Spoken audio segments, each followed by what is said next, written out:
So this video is really going to just be heavily leaning on end behavior for polynomials. Okay, so if you remember that the end behavior of a polynomial, it only depended on the leading term.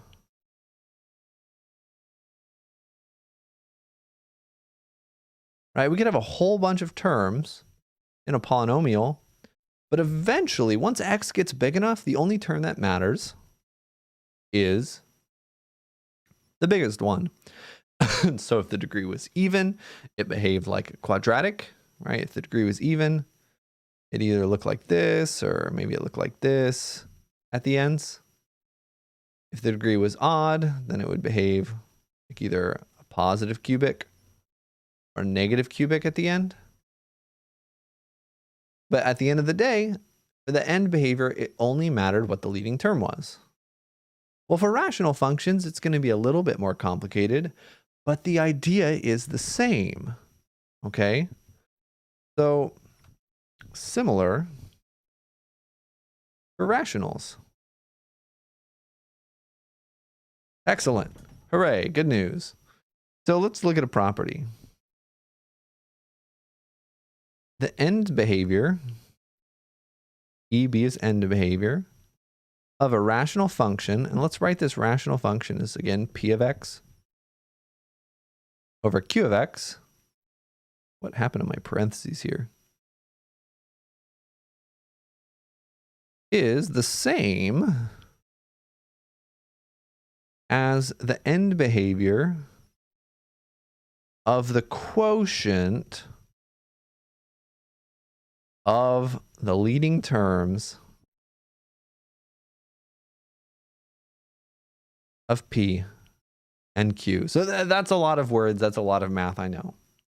But basically all this means is just take the leading term at the top, divide it by the leading term at the bottom, and then just look at the end behavior of this new thing, which is going to be much, much, much more simple. Okay, let's look at what I mean. All right, let's do some exploration with Desmos. Oh, that's not Desmos, that's Google. Let's do some exploration here. Let's look at some functions.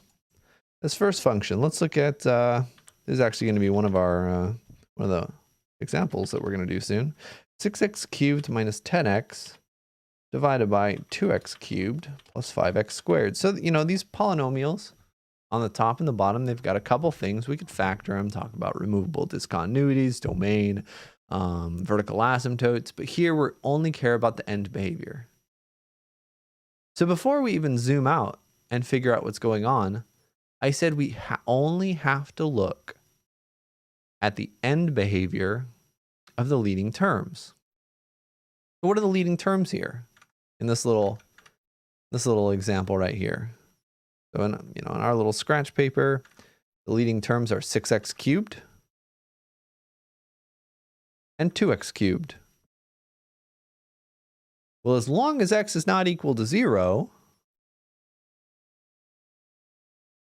that's going to equal 6 over 2. Right? The x cubes are going to cancel as long as it's not 0. If it's 0, it's not defined anyway. Well, that's 3.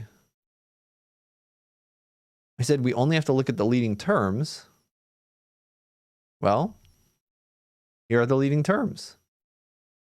Y equals 3 is what the leading terms look like. What's our end behavior look like? Our end behavior, it kind of looks like it's approaching 3. Kind of looks like those y values are approaching 3. Let's zoom out some more. Is the end behavior just y equals 3? Oh, look at that. It is. Okay, so that's what I mean. You only have to look at those leading terms. So let's look at, like, what if we change it a little bit? What if we change this to 6x to the 4th? Okay. Now this looks, actually this looks really weird. So this is kind of a weird function. And there's a whole bunch going on in the middle, but if we really zoom out, if we zoom out a ton, what's the end behavior look like now? Well, it's not a horizontal asymptote. If we really zoom out, this looks like a line, right? It looks like a line. Well, let's use this property that we've talked about. What is the leading terms? The leading terms are 6x to the 4th over 2x cubed. Well, as long as x is not equal to 0, we can reduce that. Right? This reduces to x. This reduces to 1. This becomes 3. This also is 1. The end behavior is the same as the end behavior of just the quotient of the leading terms. So find those leading terms, divide them. That's what our end behavior is going to look like. Our end behavior should look like 3x. It looks like that line. Okay. What if we make the number on the bottom bigger? What if we have 2x to the 5th here? Let's zoom back in. If the denominator has a leading term that's bigger, well, now we have a horizontal asymptote at 0. What does the quotient of the leading terms look like now? 6x to the 4th divided by 2x to the 5th. As long as x is not equal to 0, this becomes 3 over x. What's the end behavior of 3 over x? Well, we know that. 3 over x is just 1 over x times 3. It's just a vertical stretch of 1 over x. That's the same end behavior. So the end behavior should look like this. Should look like 1 over x. You get that horizontal asymptote at 0. Okay. So this tells you all you have to look at is the leading terms and divide them. That's going to tell you the end behavior. Let's try to use this in some problems. Okay. Let's look at example 4. Oh, all right. One word, right? It's a horizontal asymptote. We know what horizontal asymptotes are, but the slant asymptote is if it's a line. Okay. If the end behavior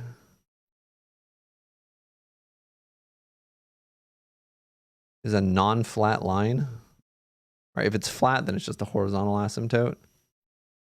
We call that a slant asymptote. And you might see me sometimes abbreviate that as SA. All right, so watch out for that. All right, now we can do the example. Identify any horizontal asymptotes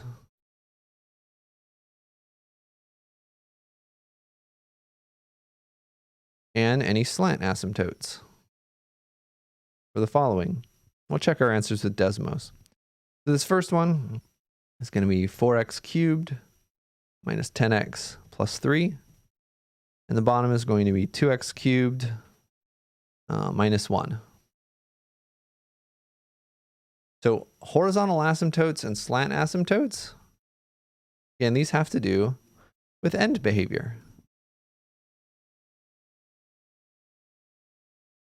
So if you're ever asked about horizontal or slant asymptotes, think about end behavior. And the end behavior is just going to require us to look at the leading terms, just like with polynomials.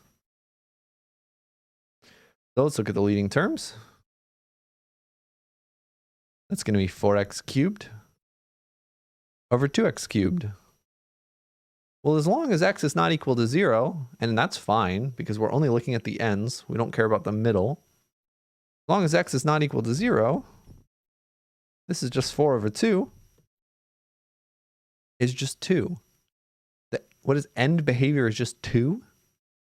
That means the function just becomes 2 at the end.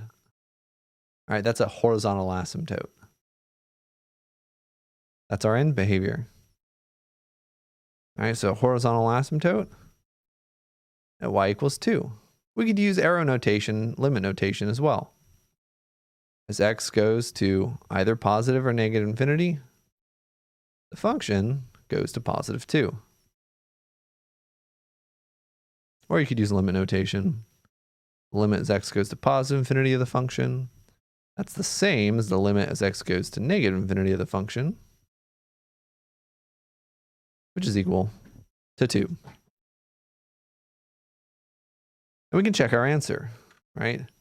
We plug this function in. That's, I'm going to have to do it this way. I'm going to have to keep tabbing, and every time you tab on Desmos, it messes things up. 4x cubed minus 10x plus 3. Divided by 2x cubed minus 1. End behavior, we claim, is that eventually it approaches 2. Yeah. Eventually, it approaches 2. Great. We don't care about what's in the middle yet. Just talking about end behavior. It's a horizontal asymptote here. Do part B. H of x equals x squared minus 4x plus 1 divided by x plus 2. All right, so for the end behavior, all we have to look at is the leading terms. Leading term of the top is x squared. Leading term of the bottom is x. And as long as x is not equal to 0, it is the same as x. All right, so this tells us that our end behavior is a line, but to get the actual equation of the line, and again, it also tells us the slope of the line. To get the actual equation of the line, you have to do long division of polynomials. Now, this isn't going to be a huge thing in this class, but we'll do a little refresher right here. We're looking at taking x squared minus 4x plus 1 and dividing that by x plus 2. So long division for polynomials is kind of similar to long division for normal numbers. For real numbers. We just look at, we need to cancel that x squared. What do we need to multiply to get an x squared to cancel? And we're going to need an x. If we have an x, x times x is going to be x squared, and they'll cancel. So we choose x up here. And then just like with regular long division, we multiply x times the divisor. That's going to give us an x squared plus a 2x, distributing that x. And now we subtract. That means we subtract this part, and we subtract that part. These are going to cancel, and then we get negative 4x minus 2x is negative 6x. And just like before, we drop down the next term. And now we have to say, okay, what do we have to multiply by to get this to become a negative 6? The answer is negative 6. That's our next term, negative 6. Distribute that negative 6 into our divisor. And again, we subtract, which is going to turn them each into positives. And just like before, they cancel. 1 plus 12 is 13. That is our remainder. So this function is just the line x minus 6 plus the remainder over that denominator. And this is another way of seeing where slant asymptotes come from, right? This is the rational, whoa, I don't know what I just did. Okay, this right here is the rational function form, right? A polynomial divided by another polynomial, but you can also write it, if you divide it out, as a line plus a polynomial. Now this is just a transformation of 1 over x. This is just a transformation of that toolkit reciprocal function that looks like that. Well, eventually that piece is going to go to 0. Eventually, this piece is just 13 over some really, really big number. And it basically becomes x minus 6. So our slant asymptote is y equals x minus 6. So this tells us what's going to happen. But if it's a slant asymptote, we do have to divide it out to find out what the actual equation is. Okay, so let's look at, check our answer. Y equals x minus 6. And there it is. All right. The function gets really, really close to this slant asymptote. And it works for like all sorts of more complicated things as well. Like if we have we have like an x cubed up here. The end behavior is kind of like a parabola a little bit. And then finding the actual parabola would, again, require dividing these out and finding it, which would be kind of cool. Anyway, that is not something we're going to talk about. Let's do one last problem here. Letter C. Find the end behavior of g of x equals x squared plus 4x over x cubed minus 8. Well, the end behavior is going to be like the leading term on the top divided by the leading term on the bottom. The end behavior is going to be like 1 over x. The end behavior is going to be like 1 over x, which looks like this.